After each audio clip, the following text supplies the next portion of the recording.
окуу жайга сиздерге 2021-22 окуу жылына карата канча ошол жетим баланы кабыл алдыңыздар? Бүгүнкү күндө ошол жерде окуп аткан балдар барбы? Мамлекеттин камкорлугуна алынып. Şu okuylu деген oyunlar var mı? Bosa turlar şu stetler. Turpa olur. Onların nazır aldı. Çok değerinde 180 bin. Ana 100 binden kem bunu bildi. Bugün жолугушууга ушул Ош облусунда аймагында тоголок жетим балдар ушул атасынан да апасынан да ажыраган арасында ошол чоң аталарында тарбияланып атканы бар, таятасында тарбияланып атканы бар. 74 бала болду. Мына жогорку окуу жайлардын, ушул Ош облусунда жайгашкан жогорку окуу жайлардын жетекчилери, атайын кесиптик техникалык окуу жайлардын директорлору, колледж, лицейлердин директорлору чакырылган. Жогорку окуу жайлардын директорлорунун бардыгы чакырылгандар келди. Ош мамлекеттик университетинин ректору Евразиялык баягы биримдик алкагында жогорку окуу жайлардын директорлорунун жолугушуусунда Бишкек шаарында жүрүп атат. Ошондуктан ректордун орун басары, проректору олтуратабыз бул жерде. Жалпы 74 бала болду. Анын ичинен 9-класста аяктап аткан балдардын саны 39. Бүгүнкү эме боюнча кече 40-та берилген. 11-класты бүтүп аткан балдар 35. Ошол жана жогорку окуу жайларга, орто окуу жайларга, атайын кесиптик окуу жайларга кабыл алууда 5%-тик баягы мамлекет тарабынан берилген кепилдик боюнча, квота боюнча ошонун тегерегинде сөз кылып жатабыз. Анда урматтуу бүгүнкү жолугушуунун катышуучулары, урматтуу жаш достор, сөз Кыргыз Республикасынын президентинин Ош облусундагы ыйгарым укуктуу өкүлү Жамалдин Зиядин Исламовичке берилет. Assalamu alaikum. Урматтуу бүгүнкү жыйындын катышуулары, урматтуу биздин келечегибиз болгон жаштар, балдарыбыз. Мен биринчиден сиздерди ушу келе жаткан 1-июнь балдардын коргоо күнү менен чын дилимден куттуктап кетким келет. Биз дагы ушул 1-июнга карата ушул иш-чараны өткөзөлү деп пландаштырдык. Бул иш-чараны өткөзө турган себеби мына азыр Данияр Турагазович айтып кеткендей, Ош облусундагы бүтүрүүчүлөр, бул 11-класстын бүтүрүүчүлөр, ошондой эле 9-класстын бүтүрүүчү окуучулары келип отурат бул жерде. Баарын топтодук да. Эми чынын айтканда бүгүнкү күндө бул бүтүрүүчүлөрдө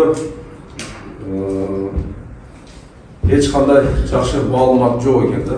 Биздин ушул чогултуп ушул иш-чара өткөзөлү деген бирден бир себебибиз ушул балдарыбызга биз жакшы маалыматты берип коелу, түшүндүрүү иштерин жүргүзөлү деген ниетте өткөзүп жатабыз да. Анан мына Кудай буйруса 11-класстын бүткөндөр бар бул жерде. Булар эртең күнү кайсы окуу жайга барганын билишпейт, мисалы, туурабы? Кайсы жерге барсак, буларга акысыз окуулар бар экенин билбегендер бар экен. Ошондой эле 9-классты бүтүргөндөр, аларда да мындай маалыматтар жок экен.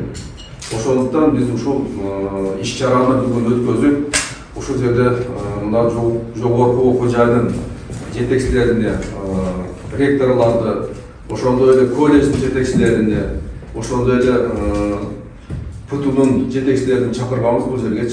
Чакырып ушул жерде ушул балдар менен тыгыз байланышта болуп, ушуларга жакшы маалыматтарды берип, кандай кылганда булар окуй алат, кандай кылганда булар акысыз окуйт, жатаканалары кандай болот, окуу жайдан кандай буларга көзөмөл болот, кандай колдоо болот, ушул боюнча кеңири маалымат бериңиздер деп биз сиздердин жетекчилерди, окуу жайдын жетекчилерин чакырып отурабыз.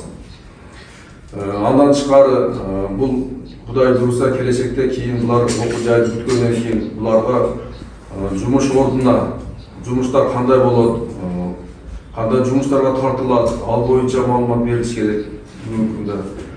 Кыскасы айтканда ушул биздин тоголок жетим балдарыбызга мамлекет тарабынан берилген толук шарттарды, кепилдиктерди сиздер бүгүнкү күндө ушул ачык айтып берсеңиздер деген максатта сиздерди чакырдык бул жерге.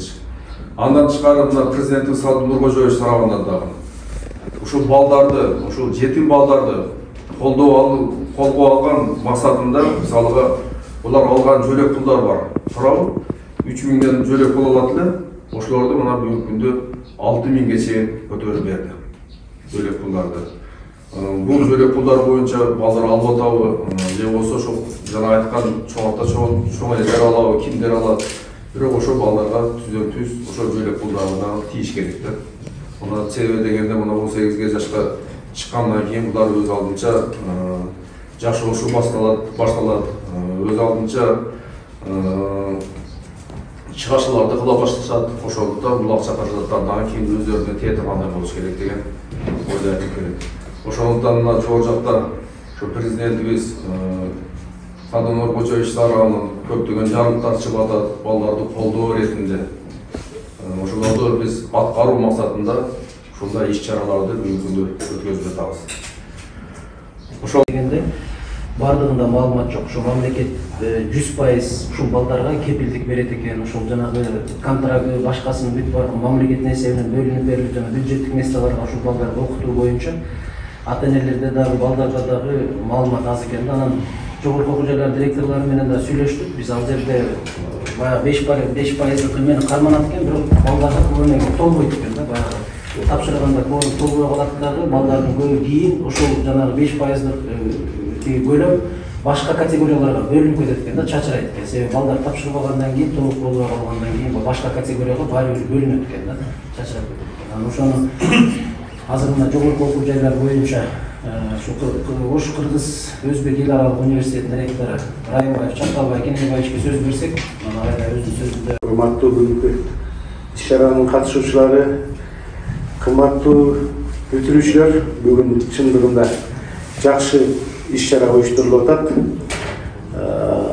Ош обласынын мына Кыргыз Республикасынын президентинин Ош обласындагы өкүлчүлүгү Диалим Исламович баш болгон жамаат ушундай сиздер үчүн да камкордук кылып уюштуруп аткандыгы баардыгыбызды кубандырып турат. Сиздерге чоң рахмат. Биз жерлерге, мектептерге барып маалымат берүүгө максималдуу аракеттерди кылып атабыз. Бул жерде мына Ош мамлекеттик университети, Ош педагогикалык университети, Ош технологиялык университети, Ош юридикалык институту, Кыргыз Өзбек эл аралык университети, 5 университеттин ректорлору, андан сырткары колледждердин директорлору, кесиптик лицейдин директорлору келип отурат экен. Суроолор болсо биз баардыгына жооп бергенге даярбыз. Оштогу жогорку окуу жайларына тапшыруунун кандай шарттары бар экенин мен ойлойм. Жерлеринде кеңири талкуулап, мен жалпы жөнүндө жалпы түшүнүктөрдү берейин деп атам.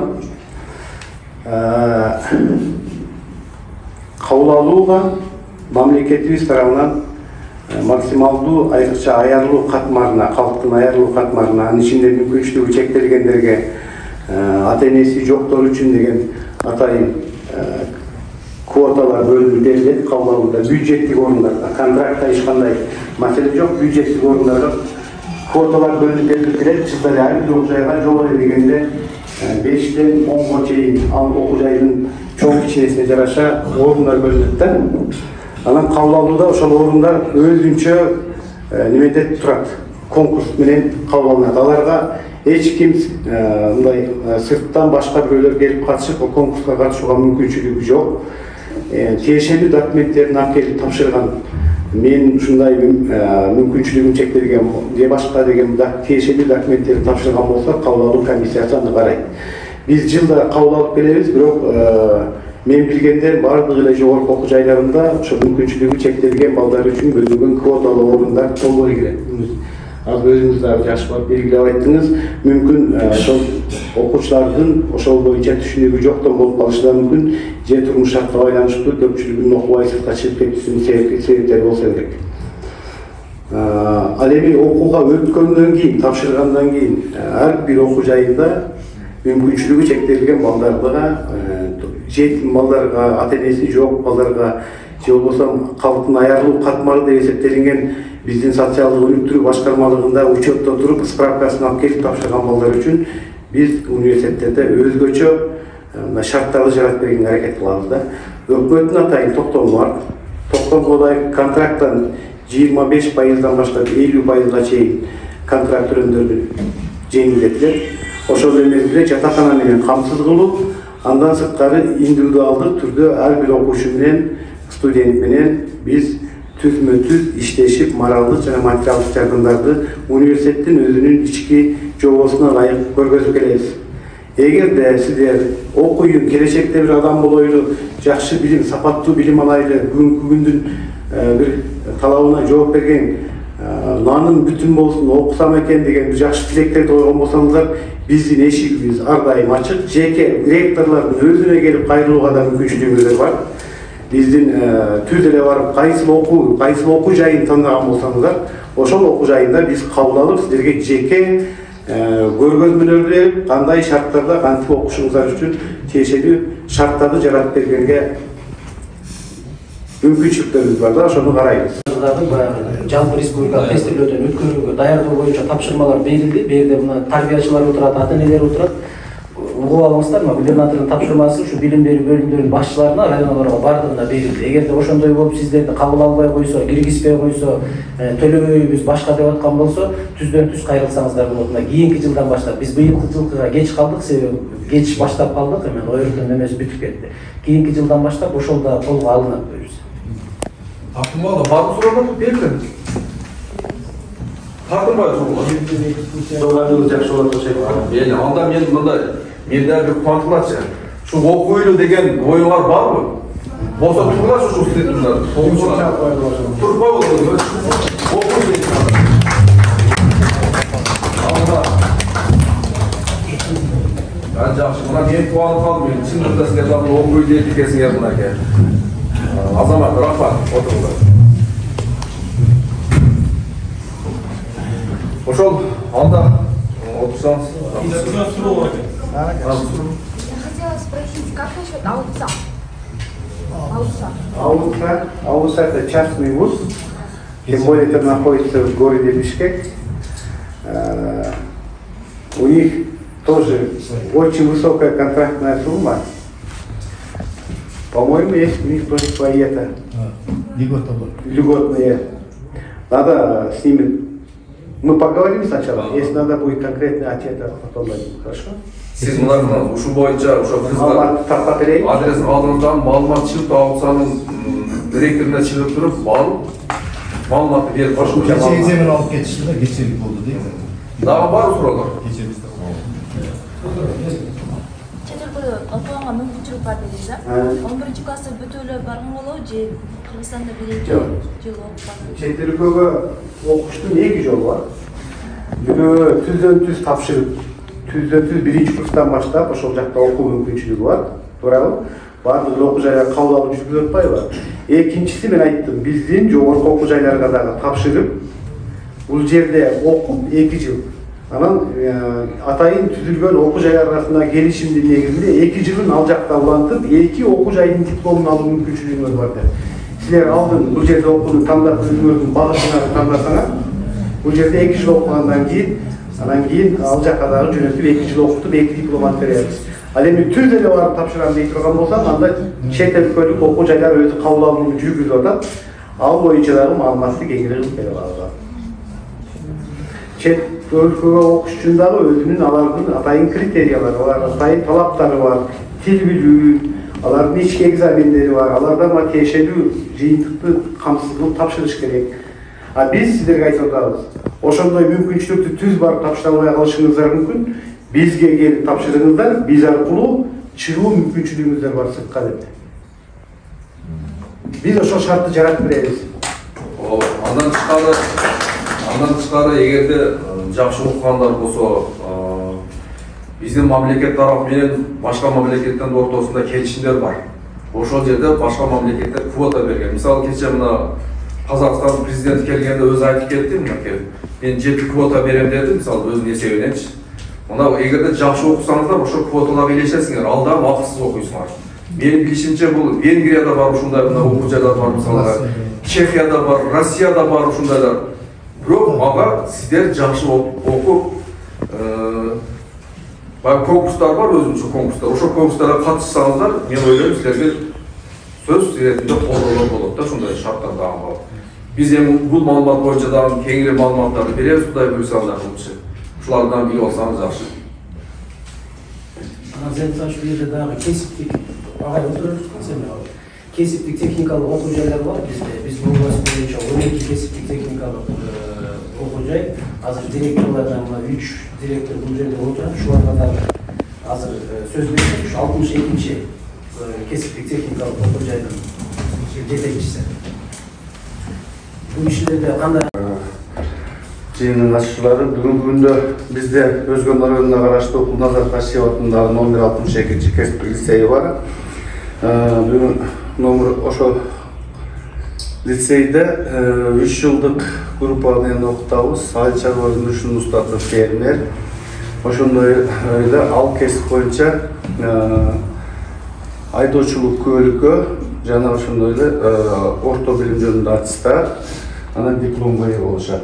Андан сырткары айыл чарба электриктер боюнча бул дагы водительский праваны кошо алышат, 3 жыл окутат, орто билим жөнүндө аттестатка ээ болушат. Андан сырткары электрогазосварщик боюнча дагы окутабыз. Булар деле ошондой диплом, аттестат, айдоочулук көөлүккө ээ болот. Кыска мөөнөттүү боюнча 10 айлык боюнча тигүүчү кесибибиз бар кыздар үчүн, тигүүчү бышмачы. Ал эми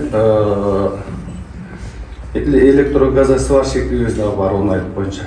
Анан айыл чарба автослесарь деген бар 10 айлык боюнча. Ушул кесиптерди даярдабыз. Ушуга келип окуса болот. 9-класста бүтүп, анан 11-класста бүтүп берсе болот.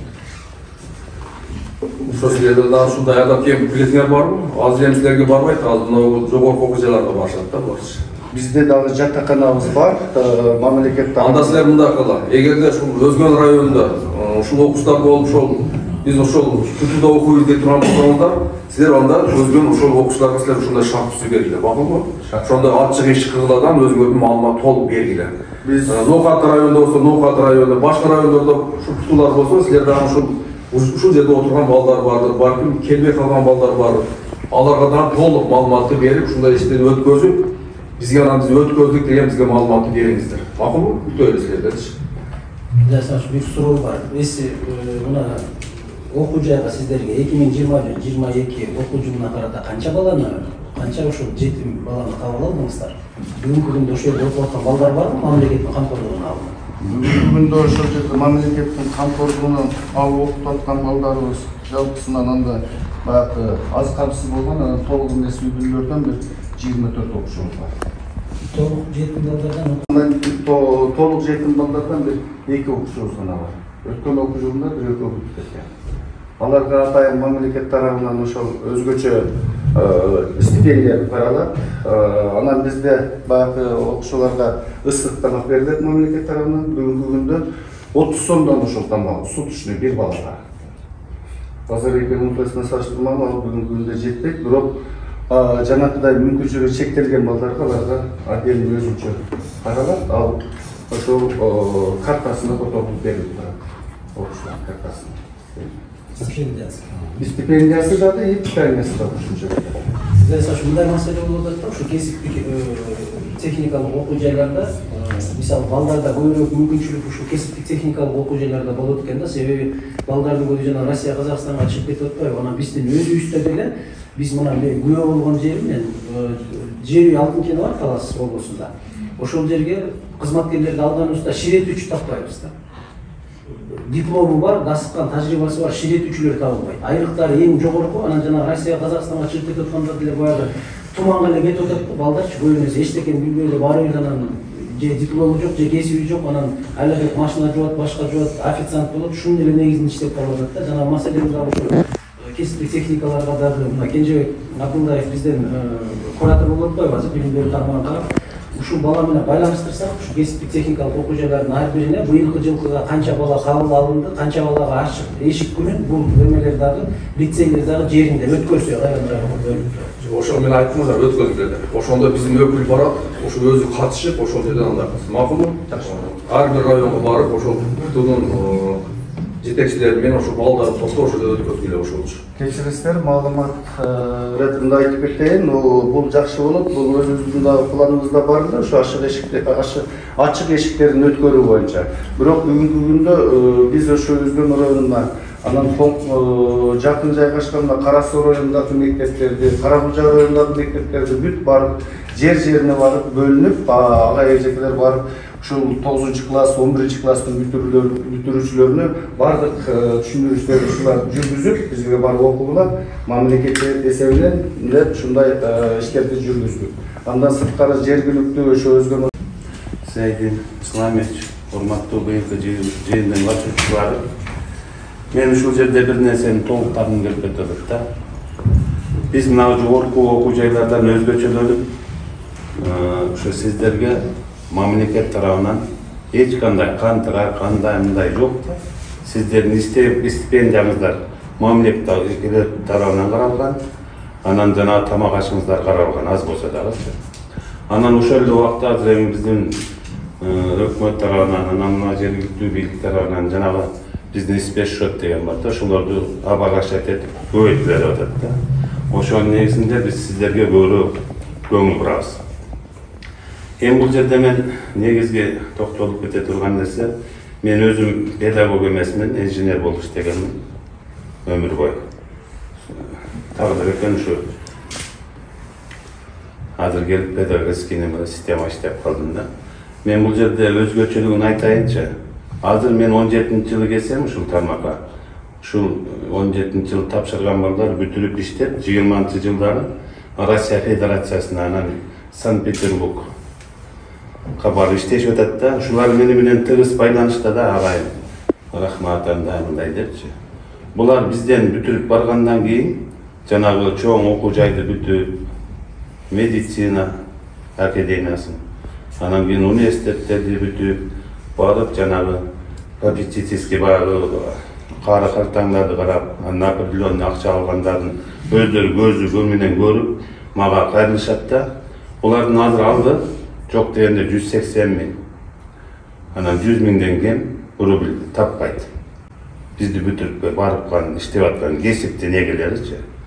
Ошол себептен мен сиздерге бир багыт иретинде, же болбосо мындай профориентация иретинде кесиптик лицейди тандап алып барып окусаңыздар адашпайсыздар, урматтуу окуучулар.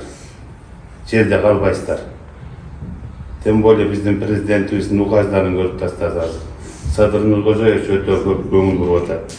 Ошол себептен мен жана мисалды да жөнөткөн жокмун, бул факт. Бизди бүтүрүп барган балдар уже ыраазы да. Ошон үчүн биз жака көбүрөөк көңүл бурсаңыздар дейбиз.